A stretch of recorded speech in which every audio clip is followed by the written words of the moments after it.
Sir, hold up. I need to ask you something. Okay, what's going on, officer? Whose child is this? She's my daughter. You're telling me that's your kid? I can show you my ID if you... Don't reach for anything. Keep your hands where I can see them. You can't be her dad. Look at you. So where'd you get her from? I won't ask again. The first thing Lily noticed was a sound. Not the birds chirping, not the laughter echoing from the playground, not even the ice cream truck jingle floating across the park. It was metal, that sharp, cold snap of handcuffs being opened. She didn't quite understand what it meant, but she knew something was wrong, because those cuffs were in a police officer's hand, and they were pointed straight at her father. Her small fingers locked around Marcus Bennett's wrist without thinking. Pure instinct, pure fear, pure confusion. "Daddy, why is he doing that?" Marcus didn't answer right away, because he was still trying to figure out how a perfectly calm Saturday afternoon had flipped into this. 10 minutes ago, they'd been tossing bread to ducks at the lake. 5 minutes ago, they'd been laughing about spilled lemonade. Now, a patrol car sat idling behind them. A cop stood in front of them, and accusations were already hanging in the air, heavy, ugly, and completely baseless. Marcus kept both hands in plain sight, palms open and flat, the way he'd been taught long before he ever became a father. "Officer," he said, keeping his voice level, "what exactly is this about?" The cop didn't answer that. His eyes moved from Lily blonde hair, green eyes, freckled cheeks, then back to Marcus, dark skin, broad shoulders, protective stance. The contrast had already built a story in his mind before a single fact was checked. "Whose kid is that?" the officer barked. Marcus blinked once. "She's mine." The officer's expression didn't ease. If anything, it got harder. "Yeah," he said slowly. "Yours?" "Yes." Lily squeezed his hand tighter. Kids always feel tension. They always do. The officer stepped in closer. Too close. "Where'd you get her from?" Marcus frowned. "I'm sorry?" "You heard me," the officer snapped. "Where did you get the kid?" The word kid came out like a piece of evidence, like an accusation, like stolen property. Marcus breathed in slowly, forcing calm into every word. "She's my daughter." The officer let out a short, humorless laugh. "I don't think so." Phones were already beginning to rise around the park, because the tone alone told every bystander this wasn't routine. This was escalation. Before we go any further, drop a comment telling us where you're watching from. Let's see how far this story travels. Marcus held his posture steady. "You're mistaken," he said. "Her name is Lily Bennett. I'm her father." The officer began circling them slowly, eyes sweeping like he was sifting through evidence. "Lily Bennett, huh?" he muttered. He crouched down suddenly to her level. "What's your name, sweetheart?" "Lily," she said quietly. "Lily what?" "Bennett." The officer nodded, but the suspicion stayed plastered on his face. He stood back up and looked Marcus over head to toe. "You got ID?" Marcus nodded. "Yes. Let me see it." Marcus moved slowly, reaching into his pocket. "Slow," the officer snapped instantly, hand drifting toward his holster. Marcus froze mid-reach, then moved even more carefully, drawing out his wallet and handing over his license. The officer examined it, looked at Lily, then back at Marcus. Last names matched. He still didn't buy it. "You got proof?" he asked. "Proof of what?" "That she's yours." Marcus exhaled. "Officer, we're at the park." "I didn't ask where you were. I asked for proof." Lily tugged on Marcus's sleeve. "Daddy, I want to go home." He knelt beside her. "It's okay, Bug," he whispered. "We will." The officer's voice cut back in. "Stand up." Marcus rose slowly. "Where's the mother?" the cop asked. "At work." "Doing what?" "She's a nurse." The officer smirked. "Uh-huh." That tone again, disbelief dressed up in assumption. "You expect me to believe?" The officer said, louder now, "That this little girl is yours?" "Yes." Marcus gestured between them. "Look at her. Look at you." There it was. Open. Unfiltered. "She's mixed," Marcus said evenly. "Her mother is white." The officer chuckled. "You people always have a story ready." A woman near the swings gasped softly. Marcus's jaw tightened the first visible crack in his composure. "That's not a story," he said. "That's my family." The officer stepped closer again. Turn around. Marcus blinked. For what? Suspicion of child abduction. Those words detonated across the park. Parents froze mid-conversation. Kids slowed their playing. Phones rose even higher. Marcus felt Lily latch onto his leg instantly. She's my daddy, she cried. Stop. The officer ignored her completely. Turn around, he repeated, grabbing Marcus's arm rough, unnecessary. Marcus stiffened. I'm not resisting. Didn't say you were. The officer twisted his arm slightly anyway, asserting control, not procedure. Where did you take her from? He demanded again. I didn't take her from anywhere. Did you grab her from school? From a store? From the street? Marcus's voice sharpened. From our house. The officer scoffed. Convenient answer. Lily was sobbing now, full tears, both arms wrapped around Marcus's waist. You're hurting him, a bystander shouted. That's his kid, man. The officer snapped back without turning around. Stay out of police business. He pulled Marcus a step toward the cruiser. Save it for the station. Marcus planted his feet. You're scaring my daughter. You should have thought about that before you took her.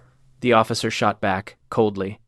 That sentence cut deeper than anything else, because now the officer was reaching for the cuffs, metal glinting in the afternoon sun. Lily screamed louder. Don't take my daddy. Marcus's heart cracked in that moment. Not from fear of being arrested from what his little girl was being forced to watch. He lowered his voice, trying to reach her gently. Bug, listen to me. The officer cut him off, hands behind your back. For what charge? Suspicion of kidnapping. Failure to provide proof of guardianship. Marcus stared at him in disbelief. You're arresting me because my daughter doesn't look like me. The officer didn't answer, but that silence said everything. He grabbed Marcus's wrists rougher this time. The first cuff clicked shut. Phones zoomed in. A woman somewhere whispered, Oh my God. Lily screamed hysterically. That's my daddy! He didn't do nothing! The officer ignored her cries, ignored the witnesses, ignored the matching last names, ignored the ID because in his mind, the visual difference between father and daughter outweighed documented proof. The second cuff locked. Marcus stood restrained in the middle of a public park, accused, humiliated, in front of his child. As the officer began guiding him toward the cruiser, Bodycam footage was capturing every word. The accusations, the language, the force, the child's screams. But the escalation wasn't over, because dispatch had already been notified. Possible child abduction suspect detained, the officer announced into his radio. Strangers stared harder, judgment spreading faster than truth. Lily tried to run after her father as he was walked away. A bystander gently caught her before she reached the car. It's okay, baby, the woman whispered, but Lily screamed louder. That's my daddy! He didn't steal me! Her voice cut through the air. And that's what made every phone zoom in closer, because now the child herself was directly contradicting the accusation on camera. Marcus turned his head slightly as he was pressed against the squad car. Call her mother, he said calmly. You'll clear this up in 5 minutes. The officer ignored him. Save it, he replied. Kidnappers always have explanations. Marcus closed his eyes briefly. Not from fear, from disbelief. Because what this officer didn't realize was that Lily's mother, a registered nurse at County General, was about to answer a phone call that would send her flying to that park with documents, with proof, and with a fury that would cost far more than a simple apology. The squad car door slammed harder than it needed to, metal against metal, final. Marcus sat cuffed in the back seat, shoulders tight, breathing controlled not because he was calm, but because he refused to let Lily see fear on his face. Outside the cruiser, her cries hadn't quieted. They'd gotten louder, desperate. Daddy! Daddy! Please don't go! She tried running toward the car again, but the same woman held her gently in place. It's okay, sweetheart, she whispered again. But it wasn't okay. Everybody knew it. The officer paced beside the cruiser like he'd just pulled off a major bust chest, slightly puffed, radio crackling, authority on full display. He opened the rear door halfway and leaned in toward Marcus. Start talking, he said. Marcus looked at him steadily. I already did. The officer scoffed. No, you gave me a story. I gave you the truth. The officer smirked. Funny how that goes. Every single time we pick one of you up, there's always some complicated explanation. Marcus's jaw tightened again. She's my daughter. The officer shook his head slowly. Don't even look alike. There are birth certificates for that, Marcus replied, his voice still even. Yeah. You got one on you? At the park? Marcus didn't answer because the question itself was absurd. The officer took the silence as confirmation. That's what I thought, he said. Out across the grass, Lily's crying had turned into full-on panic. Please, he's my daddy. He didn't steal me. Her voice cracked so loudly it bled faintly into the audio on the officer's shoulder mic. A second patrol unit was pulling into the lot now, backup responding to the possible child abduction call. 2 officers climbed out, moving slowly, reading the scene before saying a word. One looked at Lily first, then at Marcus in cuffs. Then at the first officer. What've we got? He asked. Possible abductor. The first officer replied without hesitation. Claims the kid is his. Claims? The second officer repeated. Yeah. Story doesn't add up. The second officer looked again at Lily, clinging to the bystander. She's calling him Dad, he noted. The first officer shrugged. Kids get coached. That sentence pulled visible reactions from the crowd. Phones angled in closer, recording clearer. Marcus leaned forward slightly despite the cuffs. Call my wife. Her name is Hannah Bennett. She works at County General Hospital. She'll confirm everything. The first officer chuckled. Oh, now there's a wife. There's always been a wife. Uh-huh. He turned to his partner. You see?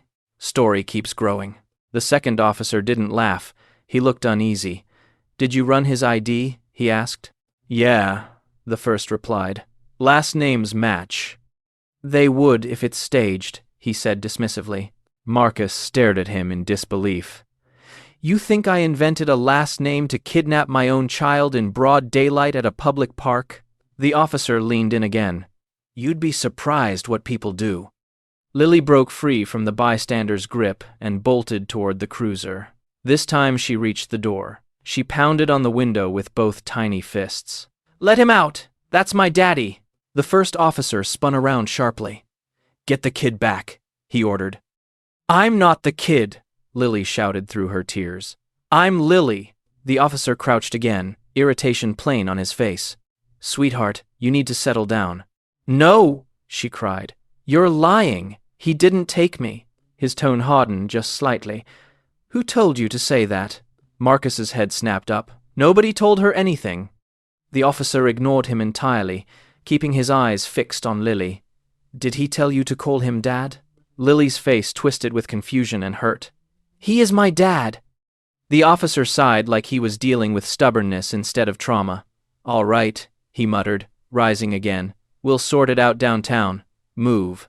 The word downtown made Lily scream louder. You're taking him away. The officer shut the cruiser door fully this time, cutting off her view, cutting off Marcus's. Inside the car, Marcus closed his eyes. Not from fear, from restraint, because anger right now would only hand the officer's story exactly what it needed. Outside, the second officer stepped closer to his partner. You sure about this? He asked quietly. Yeah, the first replied. She doesn't look like him. That's not probable cause, the second officer said. The first exhaled sharply. Look, man, instincts matter. Something's off. What's off? He gestured toward Marcus in the back seat. Everything. And that means kidnapping? The first officer didn't answer directly. He just said, You don't ignore red flags. Behind them, a man who'd been recording spoke up. The only red flag here is you cuffing a father in front of his child. The officer spun around. You want to interfere with an investigation? The man raised his phone higher. I want to document misconduct. That word misconduct just hung there in the air, because everyone present understood that body cams were rolling, and now civilian cameras were rolling too. Dispatch crackled again. Unit 24, confirming child abduction status. The officer keyed his mic confidently. Suspect detained, awaiting guardian verification. Marcus spoke from the back seat, loud enough to carry. You already have guardian verification. She's screaming it right outside your car. The officer ignored him. Minutes passed, heavy ones. Then a silver sedan came flying into the parking lot, way too fast for parking etiquette, way too urgent for caution. It screeched to a stop near the patrol cars. A woman jumped out before the engine even cut off, still in navy scrubs, hospital badge clipped to her chest, panic written all over her face. "Hannah!" Lily screamed instantly. The woman ran straight to her daughter and dropped to her knees, pulling her in tight. "Oh my God, baby, what happened?" "They took Daddy," Lily cried. "They said he stole me." Hannah's head snapped toward the cruiser, toward Marcus sitting there in cuffs. Her expression shifted in an instant. Shock, then fury. She stood up and walked straight toward the officers. Fast, controlled, and dangerously calm. "Why is my husband in handcuffs?" she demanded. The first officer looked her over. "And you are?" "Hannah Bennett, his wife, her mother." She pointed at Lily. The officer folded his arms slightly. "You got proof of that?" She blinked, genuinely stunned by the question. "Yes," she said, pulling out her phone, her hospital ID, and family photos all in one motion. "I've also got birth certificate copies in my car." The second officer leaned in slightly to look, but the first held up a hand. "Ma'am, step back." Her eyes narrowed. "Step back? You arrested my husband. Pending investigation." "For what? Being her father?" The officer's tone sharpened. "For matching abduction indicators." Hannah let out a short, disbelieving laugh. The indicator being that he's black and she's not. Silence hit like a dropped weight. Phones zoomed in tighter. The second officer looked down. The first officer's jaw went rigid. "That's not what I said," he replied. "It's exactly what you implied," she said. She stepped closer to the cruiser window so Marcus could see her. "I've got everything," she told him. "Documents, medical records, family insurance cards." Marcus gave one calm nod, certain, because the truth had just arrived on the scene, and the pressure was about to swing in a completely different direction. But the first officer still wasn't letting go of his narrative. He keyed his mic again. "Dispatch," requesting supervisor on scene. Because now, what started as suspicion was ballooning into something far bigger, public, documented, and legally catastrophic. And the real reveal had only just begun. The supervisor arrived faster than anyone expected. Lights off, no sirens. But he was out of that vehicle before the engine finished shutting down. Sergeant Alan Cortez, 20 years on the force, stepped onto the scene, already absorbing the tension in the air. Phones up everywhere, crowd gathered, child crying. Man cuffed in the back of a cruiser, and one officer standing stiff, like he'd already decided how this was going to end. Cortez's eyes moved deliberately across the park, training kicking in, taking stock before words did.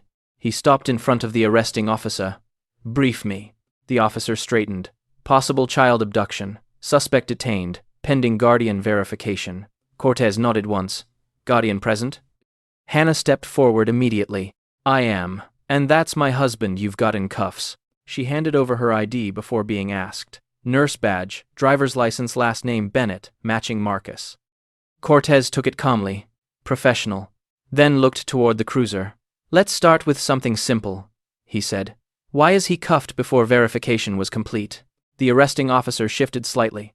Indicators matched an abduction profile. "Such as?" He gestured vaguely. "The child doesn't resemble him." Silence. Heavy. Documented. Cortez blinked once, slow, like he needed to make absolutely certain he'd heard that correctly. "That's your primary indicator?" It raised suspicion.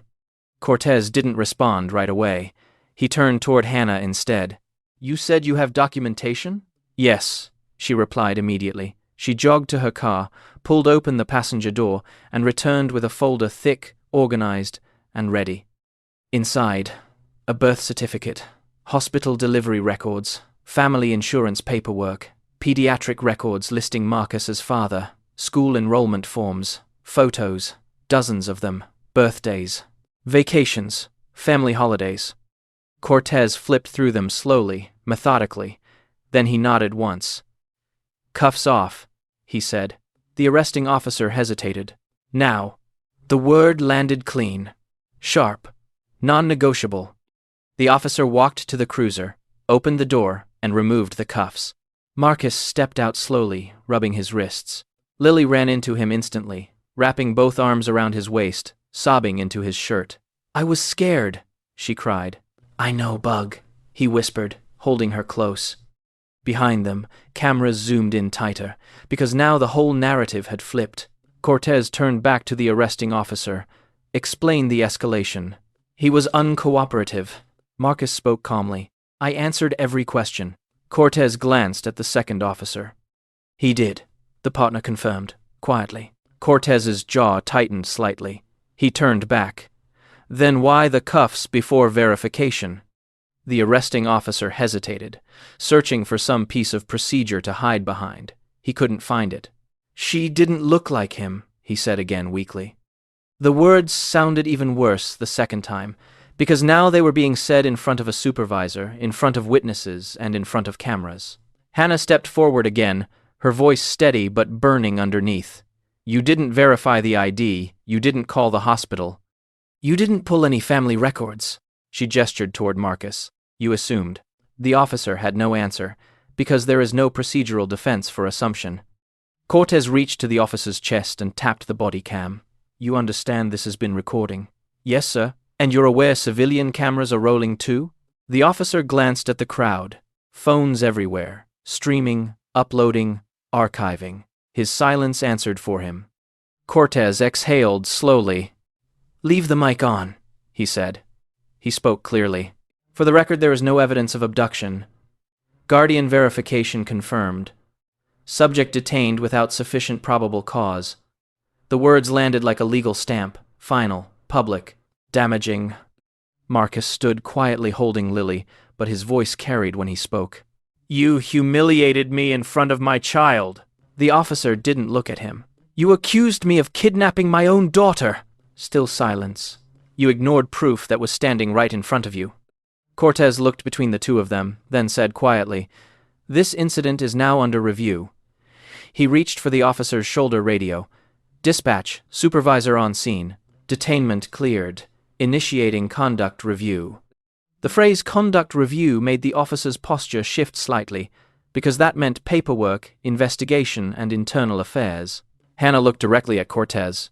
"We want badge numbers," she said, "and bodycam preservation." Cortez nodded once. "You'll get both."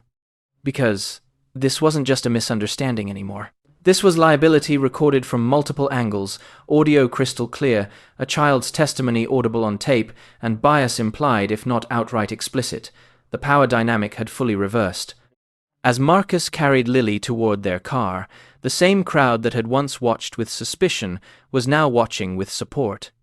Behind them, the officer who started it all stood in silence, because the truth had arrived, the proof had spoken, and the consequences were already in motion. If you're following this story, like and subscribe, because what comes next isn't just emotional closure. It's lawsuits, disciplinary hearings, and a badge about to face million-dollar accountability. The investigation began before the park even cleared. Because when an incident involves a child, a wrongful detention, and recorded allegations tied to race, departments don't get the luxury of moving slowly. Bodycam footage was pulled that same afternoon. Civilian videos flooded internal affairs inboxes within hours. Multiple angles, multiple audio captures, every word preserved unedited, unfiltered, and impossible to explain away. By Monday morning, Officer Grant Holloway, 6 years on the force, was placed on administrative suspension. Badge surrendered, firearm turned in, access revoked. The official notice cited detainment without probable cause, failure to verify guardianship documentation, and conduct unbecoming. But internally, the real issue sat in bold print across the review file: bias-driven enforcement. Because the footage didn't just show poor judgment, it showed assumption, tone, language, and an escalation rooted entirely in perception rather than evidence. The department held a press briefing 3 days later, not voluntarily, but because the footage had already been spreading online. Millions of views, national attention, community pressure mounting fast. The police chief stood behind the podium, statement in hand. "What occurred in that park does not reflect our department's standards. But the public response was sharper than that, because people weren't reacting to policy statements. They were reacting to what they saw with their own eyes. A father in cuffs, a child screaming, an officer refusing to accept proof. Internal Affairs concluded its investigation in just under 6 weeks, fast-tracked because of the civil rights implications. Their findings were direct. No probable cause had existed. Identification had been verified and then ignored. Detainment had escalated prematurely. Statements captured on Bodycam showed clear bias indicators. The recommendation: termination.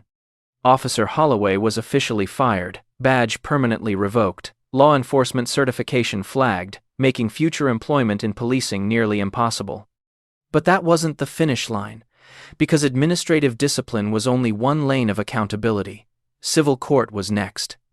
Marcus and Hannah Bennett filed a federal civil rights lawsuit 2 months later.